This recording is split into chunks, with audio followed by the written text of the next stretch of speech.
Bonjour à tous, soyez les bienvenus à l'église Elim. Nous sommes heureux de vous retrouver pour ce dimanche matin pour célébrer le nom de l'Éternel avec vous et lui donner la première place et le remerciement de nos cœurs parce que lui seul le mérite. Amen. Amen. Oh Seigneur, reçois notre reconnaissance, notre amour ce dimanche, Seigneur. Merci pour tous tes bienfaits durant la semaine. Merci pour ta protection divine, Seigneur. Merci pour ton onction sur chacun d'entre nous et les membres de notre famille, Seigneur. Nous sommes vraiment reconnaissants pour tant d'amour à notre égard. Sois glorifié, béni dans le nom précieux de Jésus. Amen. Amen. Amen. Nous chantons et nous célébrons notre Dieu avec notre frère Chandion ce dimanche. Merci.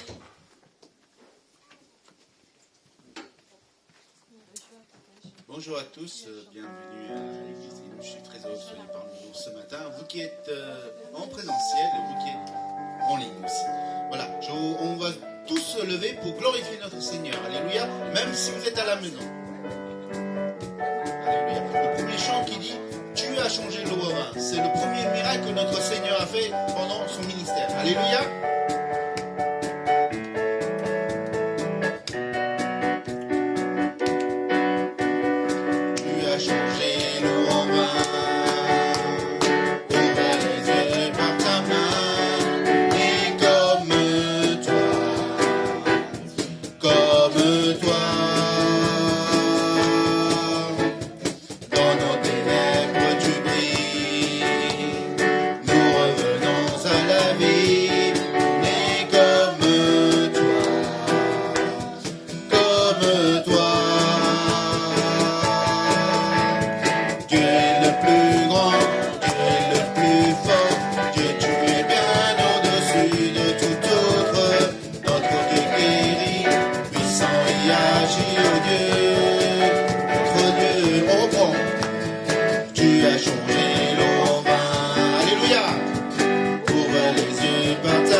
Toutes mes craintes s'enfuient. ne suis plus esclave de la peur.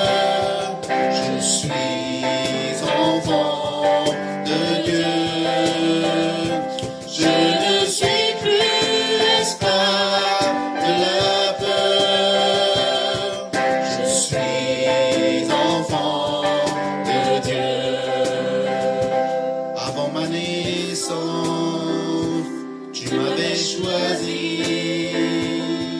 appelé par mon nom. Tu m'as adopté, je suis de ta famille. Ton sang coule dans mes veines. Je ne suis plus esclave de la peur. Je suis enfant de Dieu. Je ne suis plus esclave de la peur. Je suis enfant de Dieu.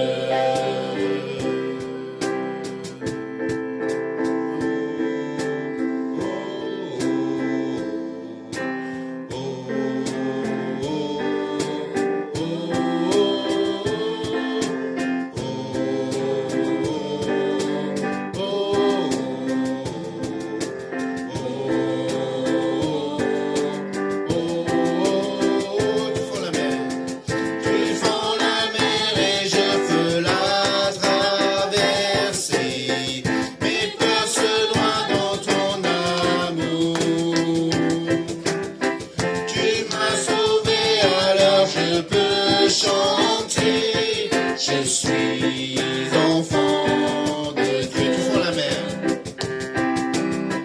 Tu fonds la mer et je peux la traverser. Mes peurs se noient dans ton amour. Tu m'as sauvé, alors je peux chanter. Je suis enfant de Dieu. Je suis enfant de Dieu. Je ne suis plus esclave de la peur. Je suis enfant de Dieu. Je ne suis plus esclave de la peur. Je suis enfant de Dieu. Alléluia. Nous sommes plus esclaves. Nous sommes enfants de Dieu. Quelle grâce, Seigneur. Merci, merci Jésus. Amen.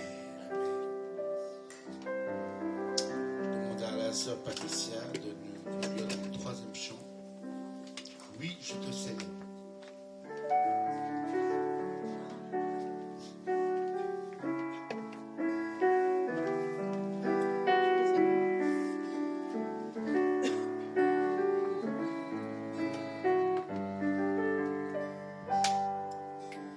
Toi, la lumière qui a vu nos ténèbres, ouvre mes yeux, je veux voir.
confie à toi à travers des épreuves.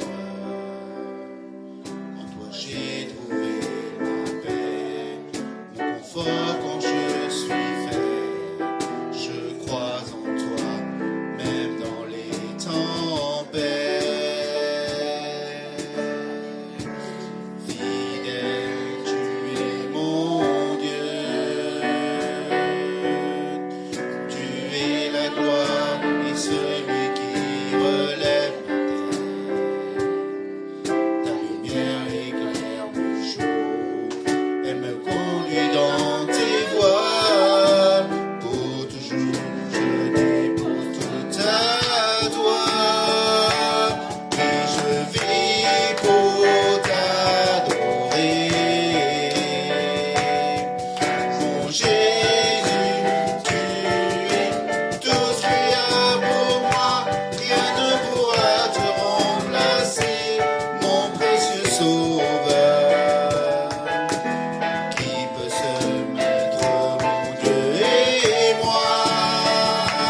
Dieu, je vis pour t'honorer. Et je veux faire de ma vie une offrande.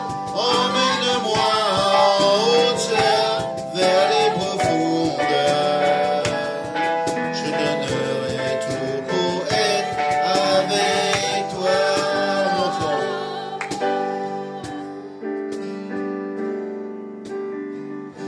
Sauveur de mon âme,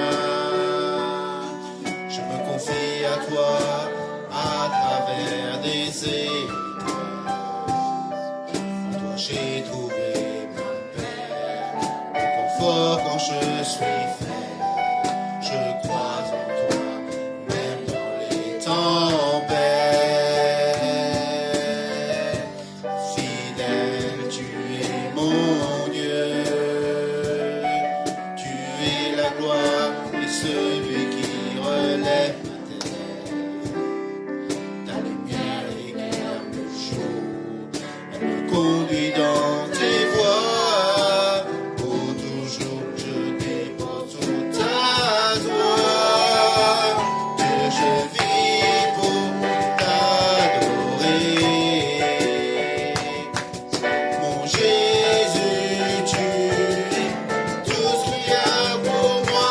Rien ne pourra te remplacer, mon précieux Sauveur.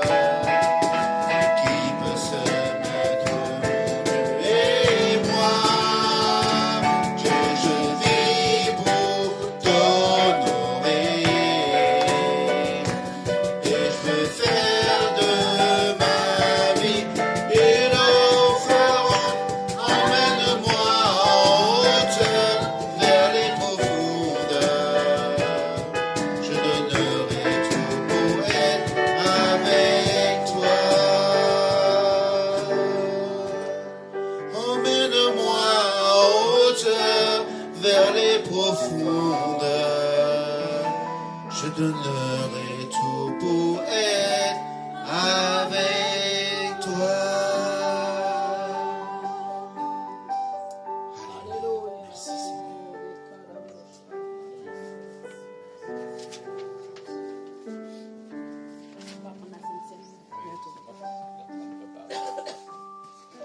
Alléluia. Sois glorifié, béni Seigneur, pour tant d'amour. La gloire te revienne, mon Dieu, mon roi. Amen. Encore soyez les bienvenus à l'église Elim. Ce premier dimanche du mois, c'est le temps de partager la Sainte Seine. Et nous voulons appeler notre pasteur Stuart afin de nous diriger dans ces moments.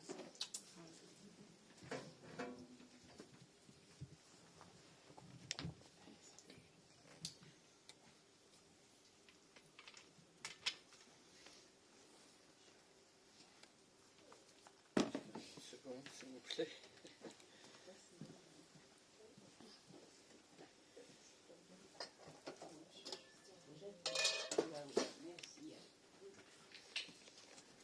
Bonjour à tous, surtout à ceux que je n'ai pas salués en arrivant. J'espère que vous êtes dans la joie avec ces chants d'adoration que nous avons chantés. Voilà. Je vous invite, et c'est ce qui est en train de se faire, on est en train en fait de se préparer nos mains et nos cœurs pour recevoir le pain et le vin. Donc vous pouvez vous asseoir un instant et je vais faire une prière où nous pouvons nous préparer pour ce moment. Seigneur, nous avons chanté que nous sommes là pour te louer, toi ce roi qui a tant subi à notre place.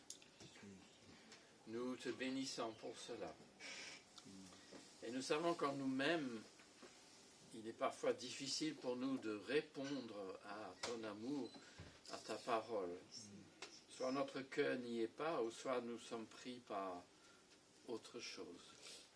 Seigneur, en cet instant même, aide-nous maintenant à nous tourner vers toi et qu'en prenant ce pain et cette coupe, nous ayons communion à ton corps et ton sang et nous ayons ce cœur disposé, prêt à te recevoir. Amen. Rappelons donc dans l'évangile dans Matthieu comment Jésus a institué la scène qui est en fait d'abord un repas de la Pâque, c'est-à-dire il préparait à prendre le repas de la Pâque avec ses apôtres.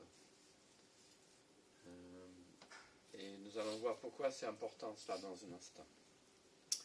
Le soir venu, Jésus se mit à table avec les 12 disciples. Pendant qu'ils mangeaient, Jésus dit, « Je vous le déclare, c'est la vérité. L'un de vous me livrera. » Alors évidemment, ils étaient très choqués par cela, et c'est Judas même qui a pris la parole. Mais pendant ce repas, donc, Jésus a pris du pain, et après avoir prononcé une prière de bénédiction, il le partagea. Il le donna à ses disciples et leur dit, « Prenez et mangez, ceci est mon corps. » Il prit ensuite une coupe de vin, et après avoir remercié Dieu, il la leur donna en disant, « Buvez-en tous, car ceci est mon sang, le sang de l'alliance de Dieu, qui est versé pour une multitude de gens pour le pardon des péchés. Je vous le déclare, dès maintenant je ne boirai plus de ce fruit de la vigne, jusqu'au jour où je le boirai nouveau avec vous dans le règne de mon Père. » Ils chantèrent ensuite les psaumes de la fête, puis ils s'en allèrent au mont des Oliviers. C'était donc un repas comme le repas de Pâques où il y avait plusieurs coupes de vin. Et Jésus a changé le rituel parce qu'il a dit le pain de la Pâque et la coupe ne renvoient plus à la sortie d'Égypte, mais à sa mort sur la croix. Et après, à la fin du repas, ils ont chanté des psaumes de la fête. Vous n'avez pas peur de chanter des vieux chants. C'était les psaumes 113 à 118. Et Jésus lui-même est cette Pâque, nouvelle Pâque pour nous. Celui qui nous rapproche de Dieu, celui qui rend possible notre accès à Dieu le Père. Prions.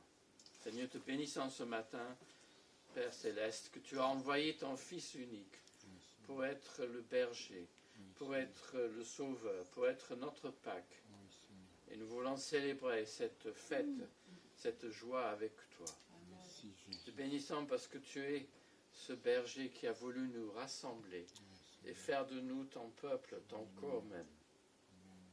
Et c'est pour cela que nous te rendons grâce pour ce pain et pour cette coupe qui est pour nous signe de ton sang. Alléluia. Et je voudrais, en guise de méditation pour nous préparer, citer un chant, donc on ne va pas chanter, mais qui est sur les diapos, peut-être, mais bon, c'est pas grave. Ô Jésus, par tes blessures, tes angoisses et ta mort, le salut, tu me l'assures, tu me rends toujours plus fort. La lutte est inachevée, au-dedans comme au-dehors, mais ton aide est assurée, et je suis toujours plus fort. Que jusqu'à la dernière heure, dans la lutte avec la mort, mon espoir en toi demeure. Ton pouvoir est le plus fort. En Christ est mon espérance, et je lui remets mon sort. Dans la mort et la souffrance, mon Sauveur me rend plus fort. Amen. Prenez et mangez ceci, ainsi nous ayons communion au corps et au sang de Jésus-Christ.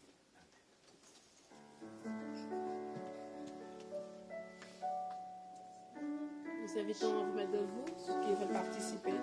Ça m'amuse. Attaché à la croix pour moi, il a pris mon péché, il m'a délivré. Attaché à la croix pour moi, attaché à la croix pour moi, attaché à la croix pour moi. Il a pris mon péché, il m'a délivré. Attaché à la croix pour moi.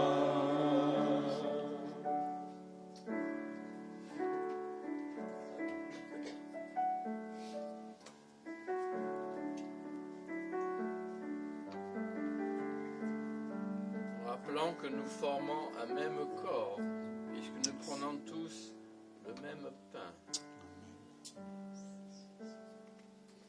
Merci Seigneur. Merci Jésus. Merci Seigneur. Nous rappelons que le seul Seigneur a versé sa vie, son sang pour nous. Et cette coupe en est la gage, l'alliance Amen. établie par sa mort. Amen. Merci Seigneur.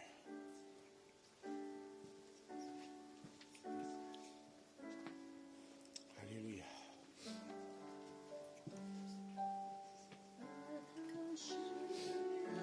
La croix pour moi, attaché à la croix pour moi, il a pris mon péché, il m'a délivré. Attaché à la croix pour moi. Alléluia. Nous restons toujours dans cet même esprit d'adoration et nous voulons apporter notre dîme, nos offrandes au Seigneur. Vous pouvez vous asseoir. On va juste chantonner avec juste un refrain, le dernier. Ok. Merci.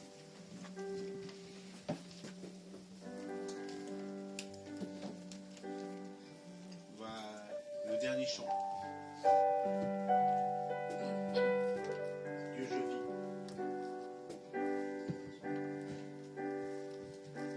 Dieu, je vis pour t'adorer. Mon Jésus, tu es tout ce qu'il y a pour moi. Rien ne pourra te remplacer, mon précieux Sauveur. Qui peut se mettre, mon Dieu et moi?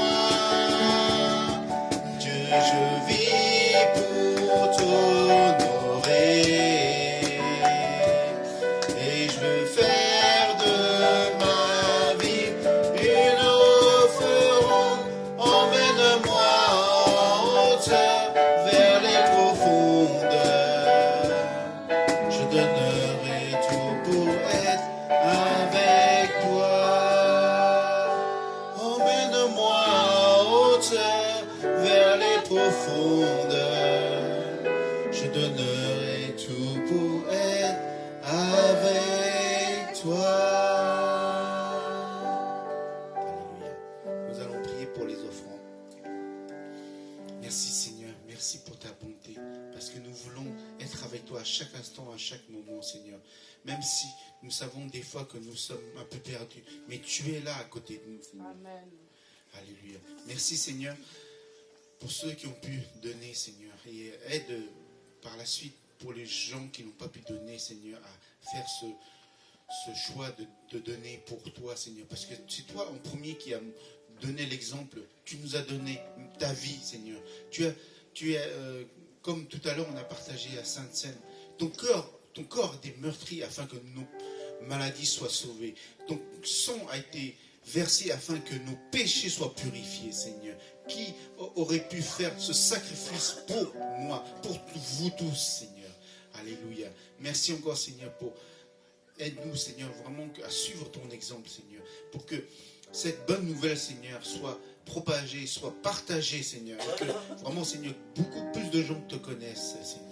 C'est à travers toutes ces choses, Seigneur, qu'on peut vraiment, Seigneur, te glorifier, t'honorer. Merci encore pour l'amour que tu nous donnes, et tu continues à nous fortifier, à nous grandir en toi. Merci, Jésus. Nous te prions, nous te remercions. Au nom, Seigneur Jésus-Christ. Amen. Amen.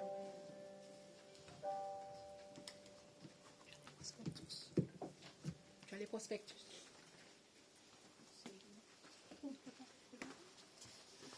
Nous sommes heureux de vous revoir et nous voulons vous encourager chaque dimanche à venir célébrer le nom de l'Éternel et lui donner la place qu'il lui mérite.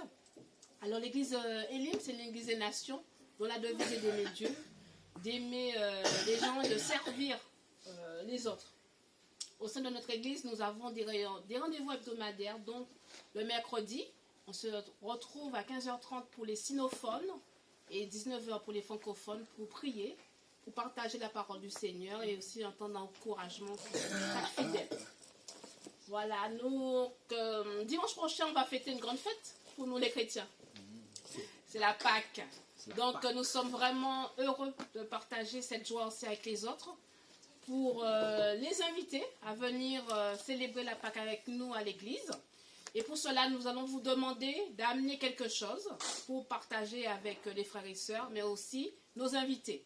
Que ce soit du salé, du sucré, une boisson, des fruits, ce que vous pouvez, mais ce sera vraiment l'esprit de partage et de communion fraternelle pour la Pâque. D'accord ? Autre chose, nous voulons vous inviter à venir samedi prochain, pour ceux qui peuvent. Alors, on vous encourage vraiment à venir samedi 8 avril à partir de 14h à l'église pour distribuer des flyers avant d'inviter les personnes à venir le dimanche de Pâques. Le lendemain, s'ils ne peuvent pas venir le dimanche de Pâques, au moins les autres dimanches. Vous savez, nous sommes dans un quartier, bien souvent les gens ne savent pas qu'il y a une église ici. Donc c'est notre rôle aussi de communiquer sur cette présence de l'église. Et surtout, pour proclamer la parole du Seigneur, de dire qu'il y a des chrétiens ici aussi, à la rue Campo-Formio. Voilà.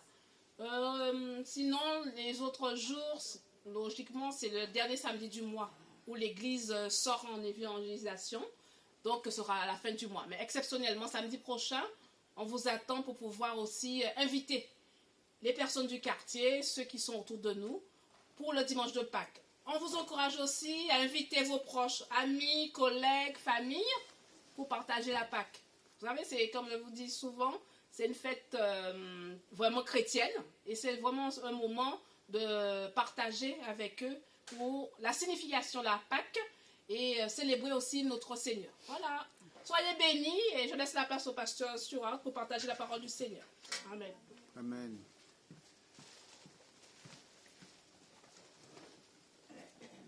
Merci Gladys et merci à... Vous ne savez pas tout ce qu'elle fait, mais merci à Cathy qui a, je pense, travaillé très tard pour préparer les paroles.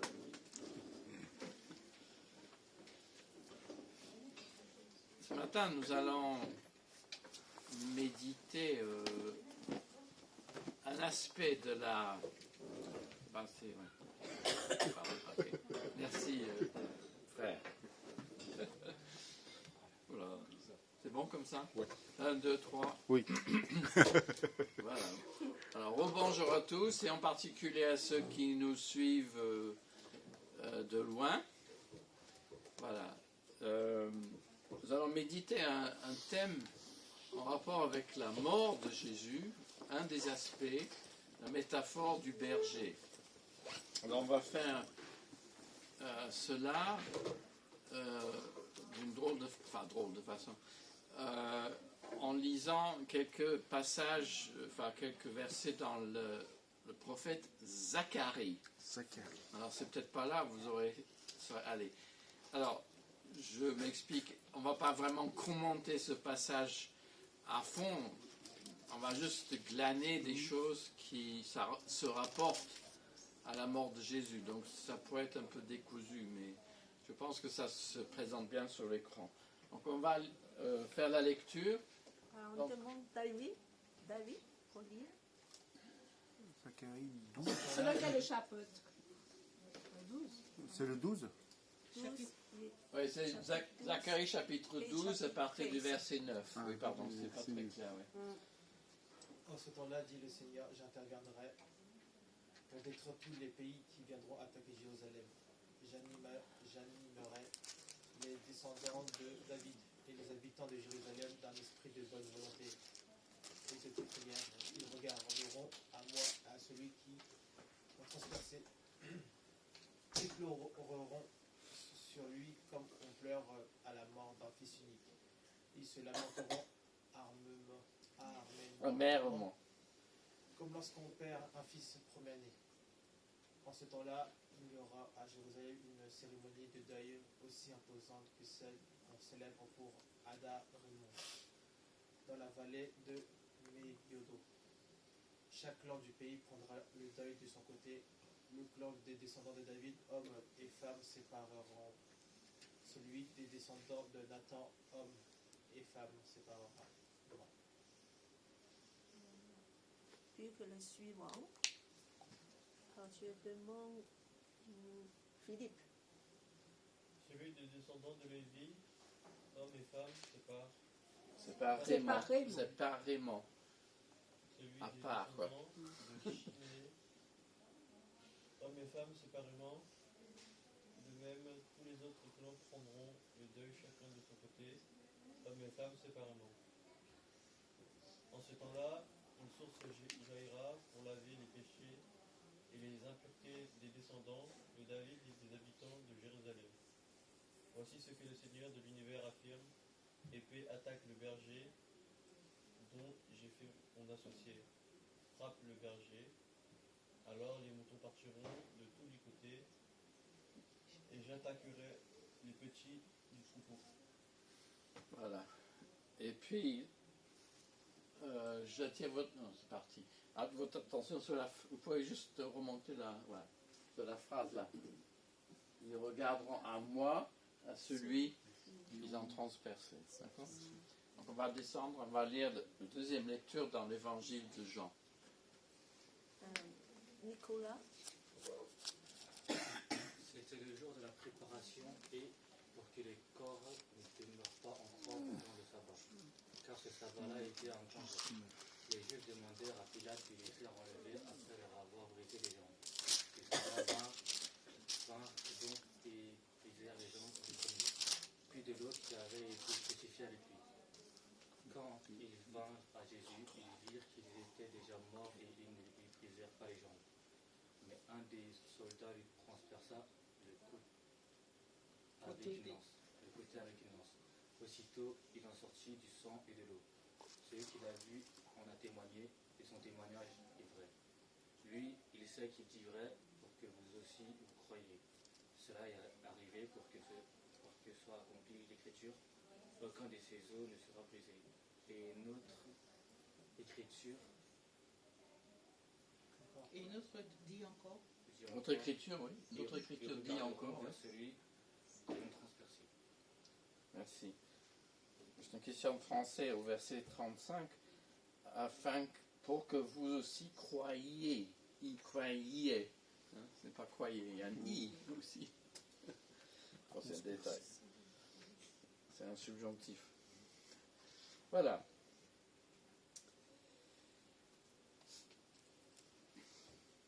Donc, vous voyez encore, ils regarderont vers celui qu'ils ont transpercé.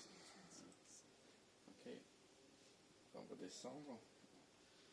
Seigneur, permet que nos méditations ce matin soient utiles pour ton peuple ici rassemblé.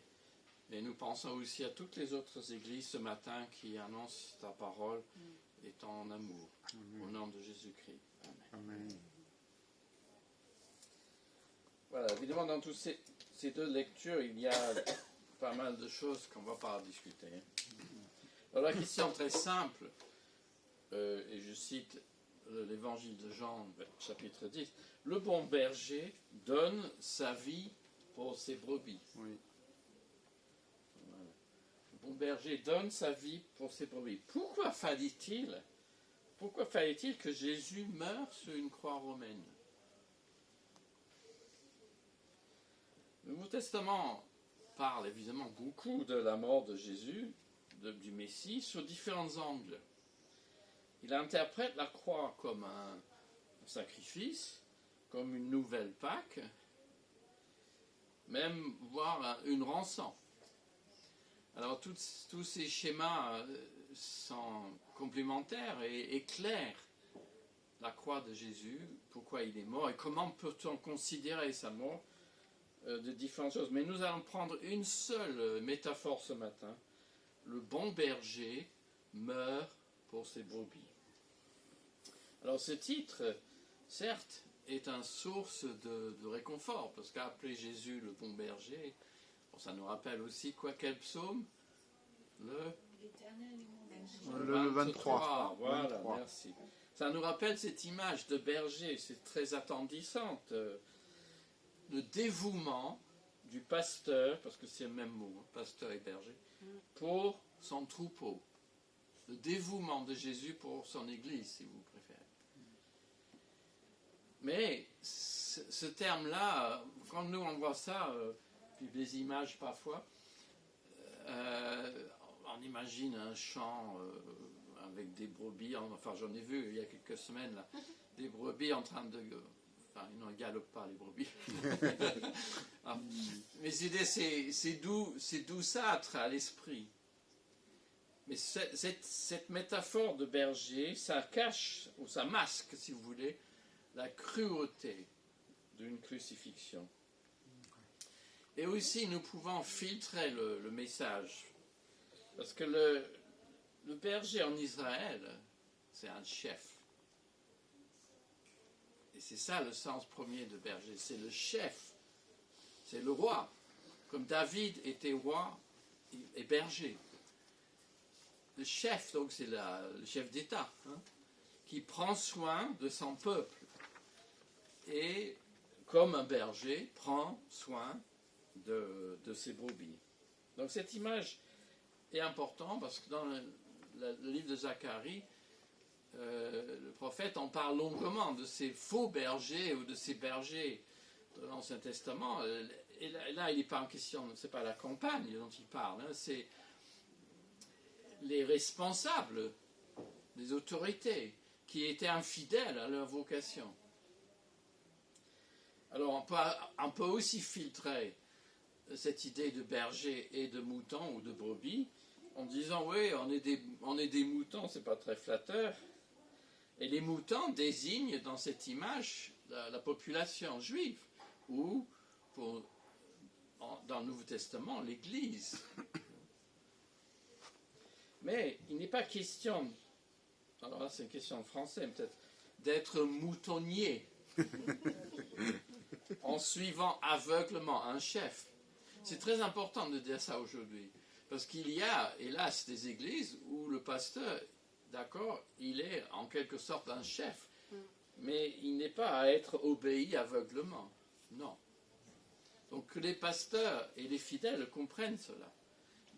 Nous sommes, moi je pense qu'on peut dire ça, nous sommes des sous-bergers sous l'autorité du souverain berger. Du grand berger. Voilà, du grand berger, oui, c'est plus simple. J'emploie des mots compliqués. Voilà. Alors, donc, pour le décor. Donc, ce matin, gardez en tête, le chef, votre chef Jésus-Christ, est mort pour vous, son peuple. Dans les évangiles parlent donc de certains de ces passages de Zacharie, évidemment, en pensant à Jésus-Christ. Et c'est vrai qu'on pourrait lire Zacharie comme un livre d'histoire, enfin un livre dans l'histoire du peuple d'Israël, c'est tout à fait juste.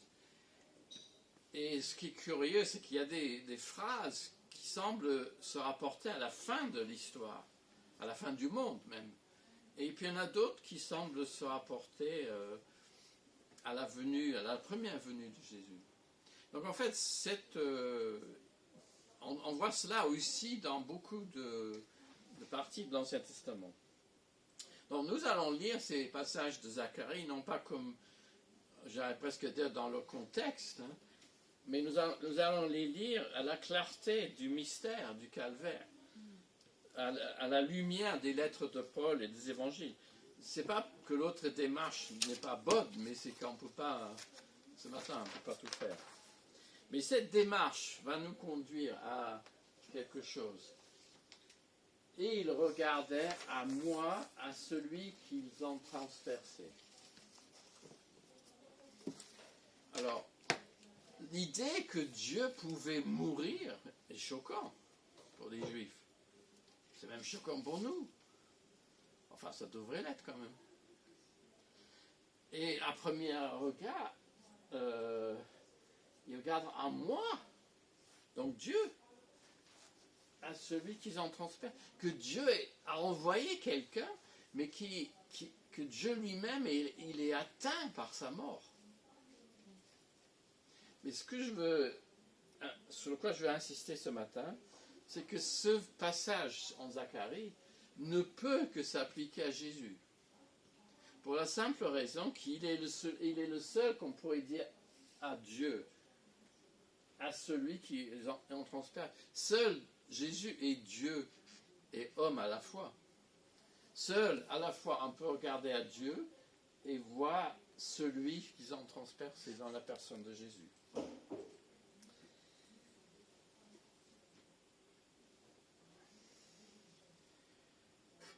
Et c'est en cela qu'il a quelque chose de mystérieux. Les Juifs, à la limite, ne pouvaient pas saisir ça tout de suite. Hein. Mais en tournant notre regard vers Dieu, eux, quand ils ont tourné leur regard vers Dieu, ils contemplent le Fils unique mort en croix. Et c'est le Nouveau Testament qui le dira, explique la chose si vous voulez, car Dieu était en Christ, réconciliant le monde avec lui-même. C'est ça le sens, finalement. Comment on peut à la fois regarder Dieu et celui qui en transperce. Car la croix, c'est Dieu qui était dans le Christ, réconciliant le monde avec lui-même. Vous allez dire, oui, on le sait. Peut-être. Mais ce matin, ce passage en Zacharie donne une espérance. À la fois au peuple juif d'aujourd'hui, à la limite, pourquoi pas, mais aussi dans les temps anciens, parce que Dieu promet du nouveau. C'est-à-dire, il ne veut pas laisser des choses dans leur état lamentable. Il prend l'initiative d'inciter son ancien peuple à le rechercher. Zacharie, verset 10 au début. J'animerai les descendants de David et je répondrai, littéralement, je répondrai sur eux. Et le verbe répondre, c'est déverser. Il y a l'idée de l'Esprit Saint dans Ézéchiel. Et qu'est-ce qui va déverser sur eux? Oui, mais c'est comme une pluie qui nettoie.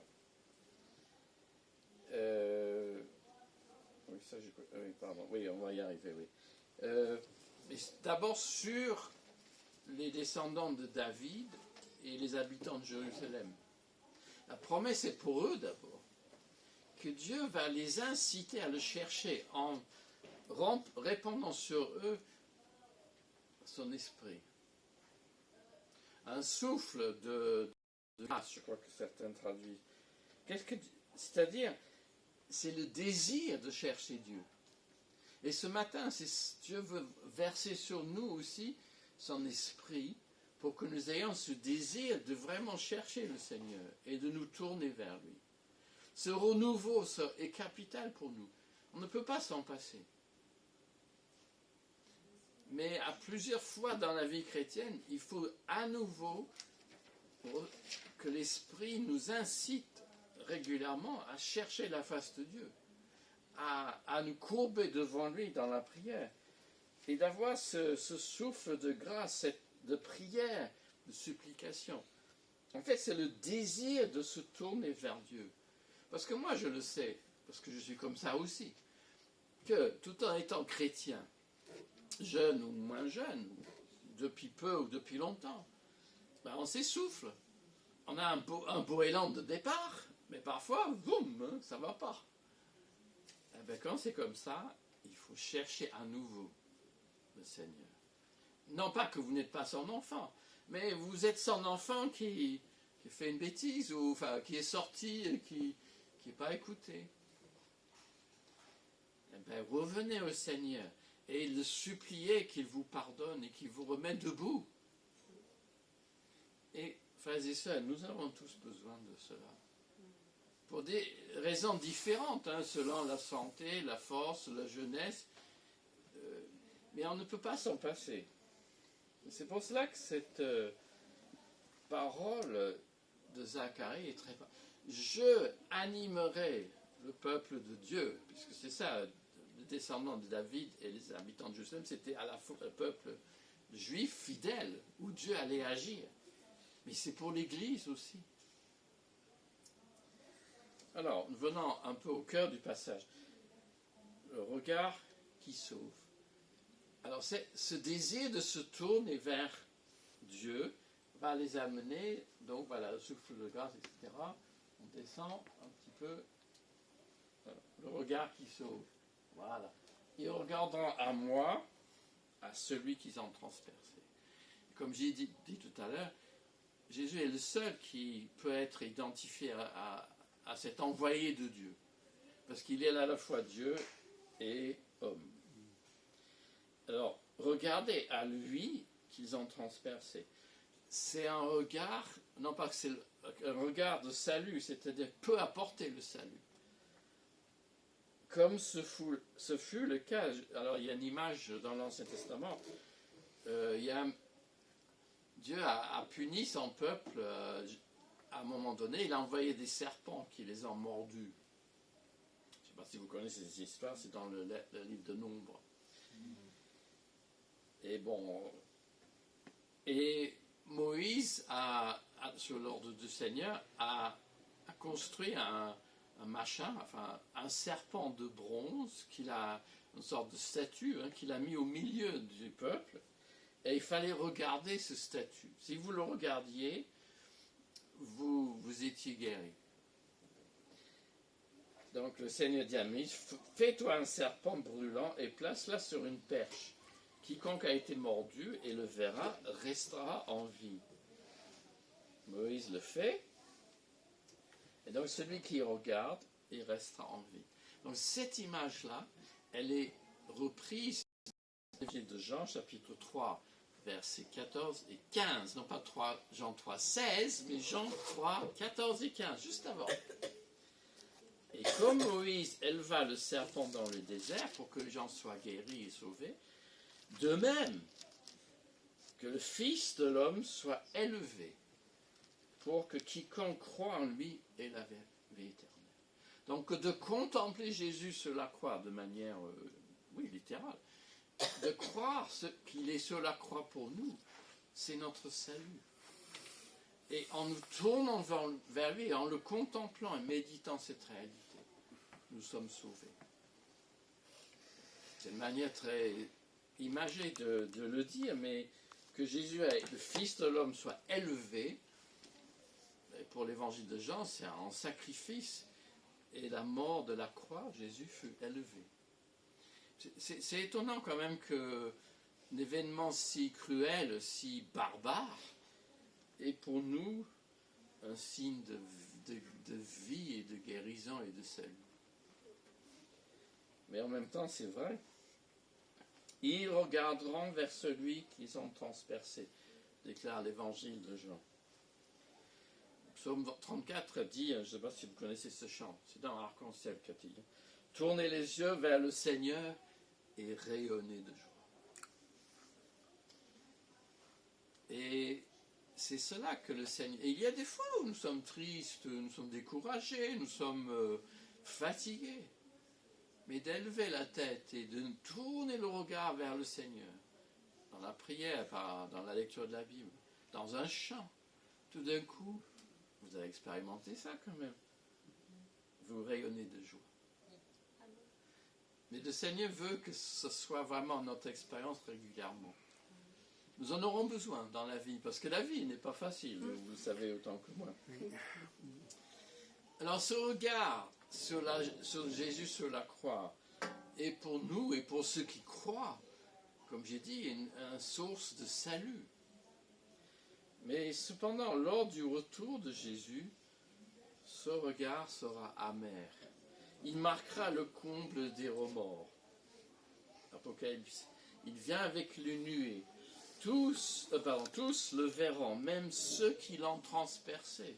Vous voyez la même phrase. Hein? Et toutes les tribus de la terre se lamenteront à son sujet. Apocalypse 1, 7. Là, l'idée est que là, pensez parce qu'on verra Jésus, et je pense qu'il y aura des marques de sa croix, sont visibles, et on le reconnaîtra qu'il a été transpercé. Mais ce sera trop tard. Et c'est pour cela que le regard sera triste. C'est trop tard. C'est tard pour qu'il soit sauvé. Et ce sera trop tard à ce moment-là. Il y a un cantique de Charles Wesley qui dit ça. Bon, je vais sauter ça peut-être, oui. Mais en tout cas, c'est l'idée que, en pleurant amèrement, ils vont contempler le véritable Messie. Mais c'est un deuil après coup, un deuil trop tard. Alors revenons à Zacharie. Le prophète, parlant de cet associé de Dieu qui meurt, annonce, verset 10 encore, le suivant, « Il pleurera sur lui comme on pleure sur la mort d'un fils unique. » Bon, ça, pour les Juifs, ça les fait penser à la sortie d'Égypte. Parce que si vous avez été à l'école du dimanche, les premiers-nés, c'était les Égyptiens, oui, qui ont été tués. Les premiers-nés, oui. Voilà. Mais à cause du sang de la Pâque sur les portes, les premiers-nés des Juifs étaient épargnés. Mais pourquoi? Et donc l'idée qu'on pleure un fils unique, donc ça les rappelle cela. Mais, j'espère que ce n'est pas votre histoire ce matin, mais une maman ou les parents qui pleurent le mort d'un premier-né, ou même à toute naissance, lorsqu'il y a un mort-né, moi je l'ai vu à l'hôpital, c'est atroce. Oui. C'est vraiment atroce pour les parents. D'attendre la joie d'une naissance, et puis le bébé est mort. Et même si les bébés sont en couveuse, parfois après un mois, parfois le bébé meurt. Heureusement aujourd'hui on sait les sauver beaucoup, mais il y en a quand même qui meurent. Et c'est tragique. C'est vraiment tragique. Parce que, et en plus, dans l'ancien temps, c'est tragique parce que si vous n'avez pas de fils unique, il n'y a pas d'héritier, votre nom disparaîtra. Pour les Juifs, c'était quelque chose de terrible. Ils se lamenteront amèrement lorsqu'on prend un fils premier-né. Alors, c'est pour ça que je dis c'est un petit peu le saut, non pas de mouton, mais parce qu'entre l'ancien et le nouveau, là, on fait un peu des sauts. En termes techniques, ça veut dire ceci et cela. C'est-à-dire ceci dans l'Ancien Testament et cela dans le Nouveau. Mais ce n'est pas un procédé très rationnel. Donc, si vous me dites, mais je ne comprends rien de tout ce qu'il raconte, parce que ça saute, passe de l'ancien ou du nouveau comme ça, mais oui, je le sais. Ah, un petit commentaire. Merci de fermer les portables. Alors, juste pour situer, mais qui était Jésus? Il était le premier-né de Marie. Ah. Et il est le Fils unique du Père. De Dieu. Alors on va sauter sur la cérémonie de Hadad, de Rimon et tout ça. Enfin bon, c'est joli parce qu'il y avait dans mon esprit il y a l'idée de Josias. Je crois que c'est marqué là-dessus. Oui, Josias préfigure le Messie. Parce que Josias est un roi qui a rétabli le culte dans le temple. Il a restauré la Pâque juive. C'est un... Non, même... et il est mort à... Ouh, j'ai fait une faute de frappe là. Il est mort à Megiddo en 609. Mais bon, on va sauter ça. Mais Jésus... donc Josias nous montre un peu Jésus en avance. Parce que Jésus le Christ est notre Pâque. Donc ça c'est donc la 10 là avec le... Donc Jésus le berger est un nouveau Josias. Ouais. Alors ensuite on saute encore, mais dans ces passages en Zacharie, c'est étonnant qu'un prophète, disons-le honnêtement, un peu obscur, hein, mais c'est ça l'extraordinaire de l'écriture, que des passages que, a priori, vous ne comprenez pas, peuvent parler de Jésus. Pas toujours, mais en tout cas celui-ci. Le premier verset du chapitre 13. En ce temps-là, une source jaillira pour laver les péchés et les impuretés. Là, c'est une promesse de pardon. Là, la croix maintenant est comparée à une source, à un torrent, comme on a chanté tout à l'heure. Et bien sûr, l'idée d'eau, ça fait penser à l'Esprit Saint aussi, mais c'est la croix qui est d'abord cette purification et de pardon, et c'est l'Esprit Saint qui va l'appliquer au cœur du croyant. Ça nous fait penser à ceux qui aiment étudier à Ézéchiel 47, où il est question d'un torrent qui sort, mais aussi, vous connaissez peut-être ce verset dans l'Évangile de Jean, Jésus parlait des fleuves d'eau vive qui jailliront de son sein. Alors, ça peut être le sein du croyant ou le sein de Jésus, ça dépend. Mais si c'est Jésus, ce qui est logique, l'œuvre de Jésus sur la croix jaillit de lui. Et l'Esprit Saint l'applique à nous. Alors, bon, ça c'est la... Alors, il y a beaucoup de cantiques, même en français, là-dessus. Hein. Rien ne peut de nos cœurs effacer la souillure, rien que le sang de Jésus sur la croix répandu. Source toujours ouverte, où l'âme devient pure. Pardon toujours ouvert à tout pécheur perdu. Là, c'est dans les ailes de la foi. Hein. C'est un cantique, alors je dis ça pour notre frère, qui a été écrit en 1895. Mais ça dit bien quand même ce que c'est la croix. Hein. On pourrait citer, on va le chanter tout à l'heure. Mais quel est le message derrière ça? Cette source. Parfois, vous vous sentez pas bien avec Dieu. Vous êtes brouillé un petit peu, vous ne savez pas trop pourquoi. Vous êtes mal dans votre relation avec lui, et puis vous n'avez pas trop envie de lire la Bible, de prier, d'aller à l'église, tout ça.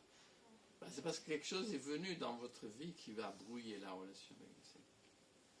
Parfois on se dit, mais mince, et tout d'un coup on entend le sentiment en nous, ouais, j'ai fait quelque chose que je n'aurais pas dû.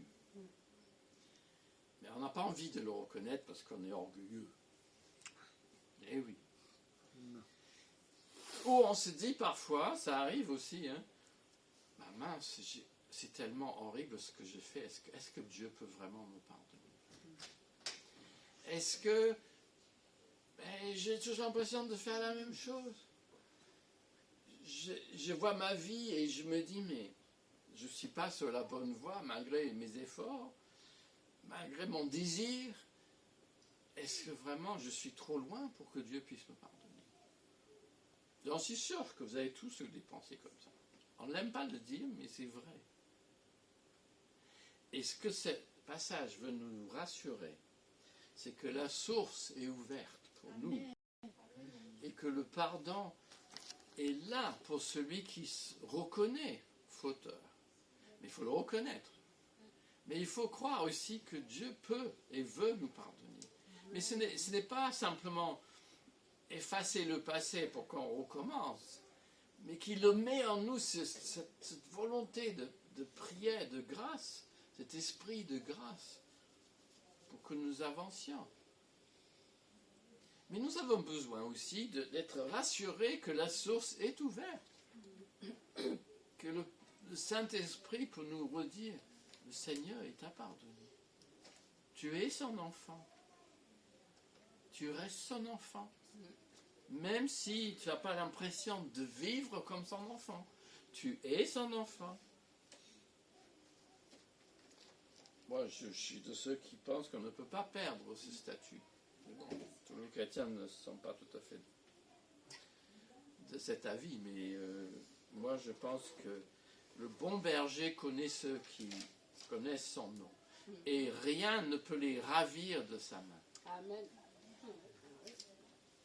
On ne peut pas. Vous allez dire, oui, mais je connais des gens qui sont égarés, qui ont quitté la foi chrétienne. Oui, je sais. Et souvent on dit, et c'est vrai que ce n'est pas évident de comprendre. Mais je crois que nous avons besoin d'entendre aujourd'hui que vous êtes dans la main de Dieu. Vous ne pouvez pas, rien ne peut vous ravir de la main de Dieu. Amen. Ah, ils sont d'accord avec moi, mais c'est bien.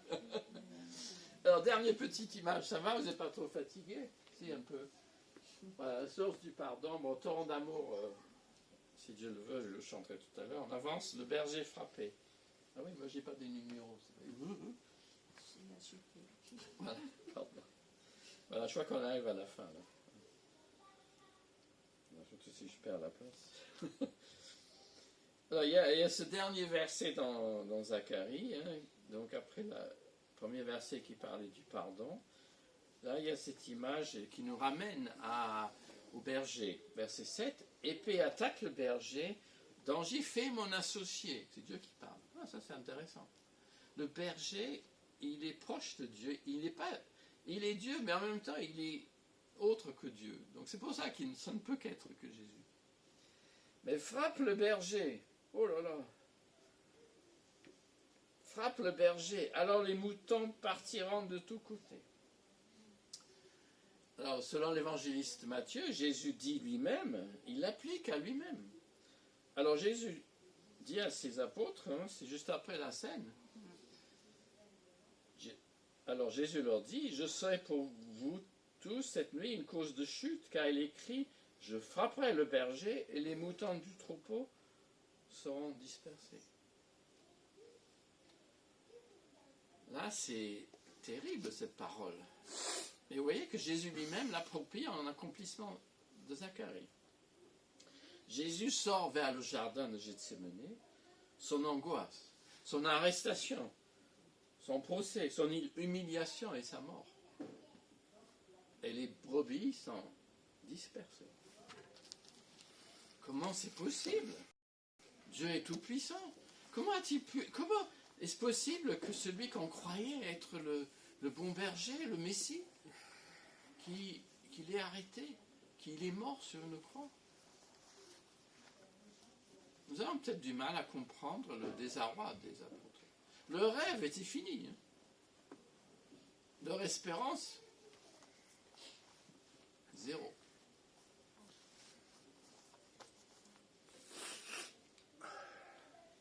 La mort de Jésus est le sommet de l'histoire du salut. Jésus a dû mourir parce que c'était nécessaire pour nous réconcilier avec Dieu. On peut aussi parler de sa mort comme une victoire, comme une gloire. Mais c'est certain que pour les premiers chrétiens, enfin ceux qui étaient là, ça n'avait pas l'air d'être cela. Là, c'était la fin. Mais ce matin, nous sommes après Pâques et nous savons que la résurrection de Jésus et l'envoi de son esprit sont les heureuses suites de la croix. Alors, je vous fais remarquer en passant que je n'ai pas parlé de l'agneau de Dieu, vous voyez. C'est une autre métaphore qui n'est pas du tout ici traitée. Ici, Jésus est le berger et nous sommes les brebis. Et il est le chef de son peuple et c'est lui qui a donné sa vie. Et l'apôtre Paul, donc en Éphésiens, donne le sens à cela. Christ est la tête de l'Église qui est son corps et dont il est le sauveur. Christ a aimé l'Église. Alors, c'est au passé, parce que aimer là, rapporte une seule occasion particulière. Et c'est l'amour qui l'a conduit à la croix. Là. Il a aimé l'Église, il s'est livré lui-même pour elle. Jésus est mort pour l'Église, pour la sauver. J'en dis, mais dis donc, c'est étonnant que Jésus puisse accepter de mourir à notre place pour rassembler une bande de bras cassés. Enfin, de rassembler des gens de toutes parts. Donc ce matin, recevez la promesse d'un nouveau départ. Tournons-nous vers le Seigneur, portons notre regard vers le berger qui donne sa vie pour nous les brebis. Que sa croix nous incite à pleurer sur le Fils unique qui est mort, qu'on comprend la réalité de la croix, la cruauté de la croix. Mais le désir de Jésus, l'amour de Jésus, le berger, le chef, de mourir pour nous.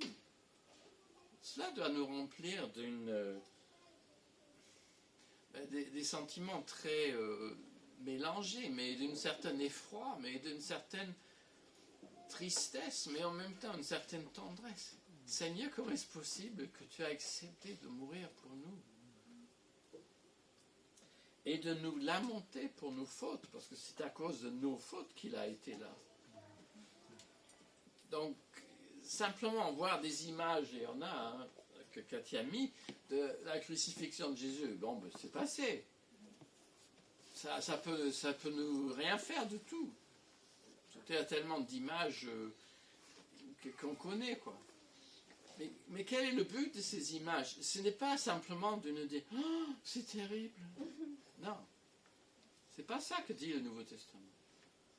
Ils regarderont vers moi celui qu'ils ont transpercé. Non pas d'avoir simplement une émotion, mais « Ah, mais c'est horrible ». C'est vrai que c'est horrible. Mais que nous puissions, Seigneur, je veux te suivre. Je ne veux plus être celui qui te désobéit. Je veux t'aimer comme toi, tu m'as aimé. C'est ça la réaction pour prier. Et de savoir ce matin que Dieu veut nous pardonner entièrement. Le berger rassemble autour de lui. Alors, si nous sommes de sa bergerie, de savoir que Jésus est mort pour nous, ça a des conséquences aussi pour la vie de l'Église. Puisque une Église locale, c'est un petit troupeau, mais nous devons rester dans notre troupeau, dans notre enclos, fidèles au berger. Et ça, c'est une conséquence. Mais c'est là où nous sommes en sécurité, dans la communion de l'Église. C'est lorsque nous allons seuls faire n'importe quoi que nous sommes en danger. Mais nous pouvons suivre notre chef. Nous avons des sous-bergers qui sont là pour nous aider. C'est dans l'Église, ça. C'est pour cela que venir au culte, ce n'est pas seulement pour louer Dieu, mais aussi pour de recevoir l'attention du sous-berger, mais aussi du grand berger pour nous. Le berger, le grand berger, pasteur. Alors, ma prière ce matin, c'est que le Seigneur nous aide chacun à être loyal, à être régulier, à être assidu. Que ces belles promesses soient une réalité pour nous dans notre vie d'aujourd'hui. Amen. Je vous propose une prière. Je ne sais pas si il est dans le diapo. Prions. Merci. Jésus, que l'on a bafoué sans raison, prends pitié de ceux dont l'amour est trahi. Jésus, que l'amour du royaume a perdu, prends pitié de ceux que on a mis en prison.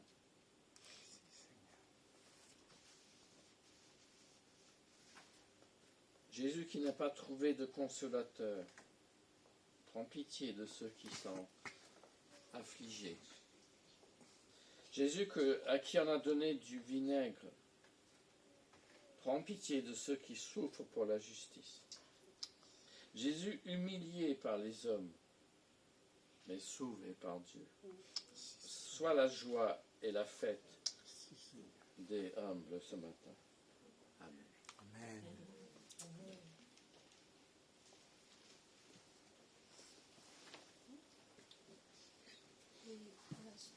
Oui. Oui. Il faut que je trouve. Alors, ce chant, c'est un chant très connu, un chant classique veut dire torrent d'amour. Alors, donc, c'est un petit peu quelques paroles en bas, c'est pas entièrement là, mais c'est vraiment de dire que cet amour comme un torrent qui coule du cœur de Jésus. Je suis désolé, j'ai imprimé que la première strophe parce que je ne savais pas qu'on allait le chanter. Alors ce chant a été... Alors c'est une musique galloise. Et vous savez, les Gallois, ils aiment les chœurs d'hommes. Donc là c'est écrit en mineur en plus. C'est un chant vraiment pour les hommes à chanter parce que c'est pas trop... Et c'est écrit par Rubens Sayans, qui est un pasteur baptiste, un évangéliste à Paris,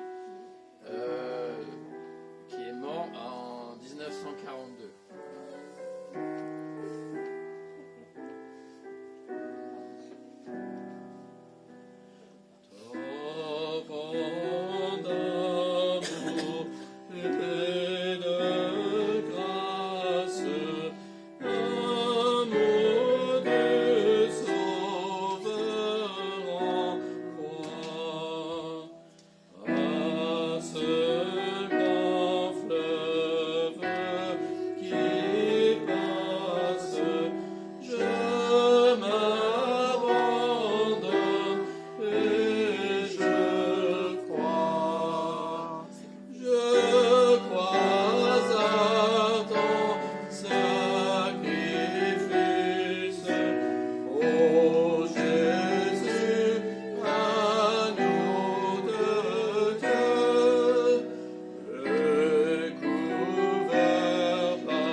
Ouais. On peut peut-être là, vous savez, c'est un chant qui peut se faire solo, hein, c'est un peu mais on le prend légèrement plus rapidement. Hein, donc peut-être.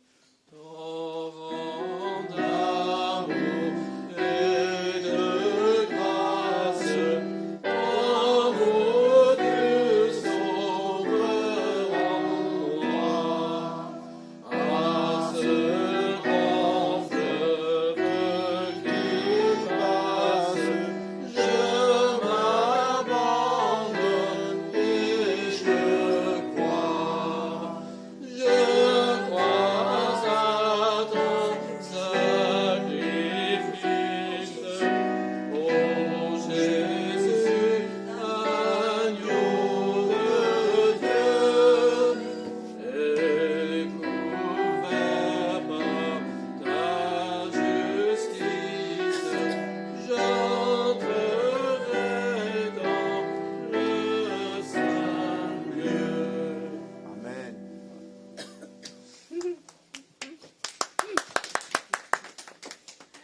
merci, Pasteur Stuart. Nous continuons à faire confiance au Seigneur dans ses projets pour nous, pour son Église. Et nous voulons aujourd'hui que l'Église puisse se mettre debout. Nous allons prier pour les projets que Dieu a fait pour l'Église Elim. Et nous croyons qu'il a fait des projets de paix et non de malheur. Donc je demande à notre frère Sannu que tu puisses prier, que Dieu puisse vraiment bénir son Église dans ses projets. Amen. Alléluia. Merci Seigneur pour ta bonté. Merci Seigneur pour ton sacrifice vraiment sur la croix, Seigneur. Parce que ces péchés, Seigneur, c'est nous qui avons fait, Seigneur. Mais tu as pris par amour, Seigneur, tu as versé ton sang précieux pour que nous puissions être pardonnés, que nous puissions pouvoir voir la gloire de notre Seigneur dans nos vies et une vie en abondance en toi, Seigneur. Seigneur, merci, je te demande de bénir notre Église Elim, Seigneur, pour ses projets futurs, Seigneur. Vraiment, Seigneur, que tu ouvres les portes, que tu ouvres les perspectives, Seigneur, parce que tu veux que ton Église Elim puisse grandir en toi, Seigneur. Grandir dans ce quartier, Seigneur, ou ailleurs, Seigneur. Merci, Seigneur, de nous diriger vers le plan que tu nous as destiné. Sois glorifié, sois honoré, sois élevé, au nom du Seigneur Jésus-Christ. Amen. Amen. Dieu soit béni. Nous sommes le premier dimanche du mois d'avril. Je ne sais pas si certaines personnes sont nées au mois d'avril. Ouh, il y a des personnes qui sont... Parce que Toi aussi? Oh. Nous vous invitons à vous mettre devant. Nous allons chanter avec vous et vous honorer. Je savais pour Patricia. Nathalie. Nathalie, je ne savais pas. 1, 2, 1, 2, ok.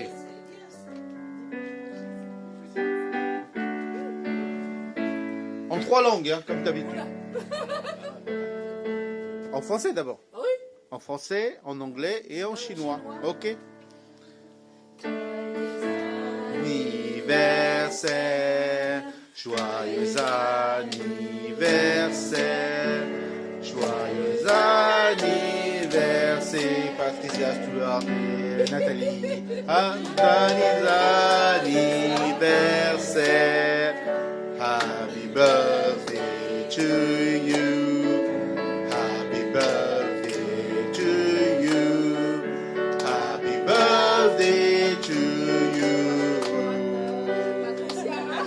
happy birthday to you, 祝你生日快乐，祝你生日快乐，祝你生日快乐，祝你生日快乐。Je demande Cathy de prier pour les personnes pour l'anniversaire. Que Dieu les bénisse et que Dieu prend soin d'eux là où ils sont. Amen. Oui, Seigneur, nous sommes dans la joie que nous sommes la famille Elim et famille de Dieu.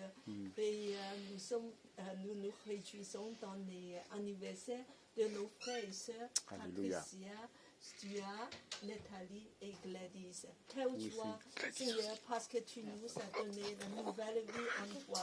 Nous sommes enfants de Dieu, nous sommes dans la même famille. Alléluia. Seigneur, fais-moi bénir que mes frères et sœurs, dans les jours qui viennent, oui Seigneur, de vivre sous ta grâce. Alléluia. Et le regard de ton amour. Alléluia. Que nous puissions encore te rapprocher de toi. Alléluia. Que nous puissions porter des fruits pour toi. Amen. Que tu puisses accomplir tous les projets que tu as Alléluia. prévus pour eux. Seigneur, bénis les fortifie le santé et dans le travail et dans les relations Alléluia. familiales Tout, et Seigneur. Seigneur, dans nos vies, que pour te glorifier. Amen. Amen. Amen. Wouh. On reçoit la bénédiction, même si je suis née au mois d'août. Soyez bénis. Au revoir.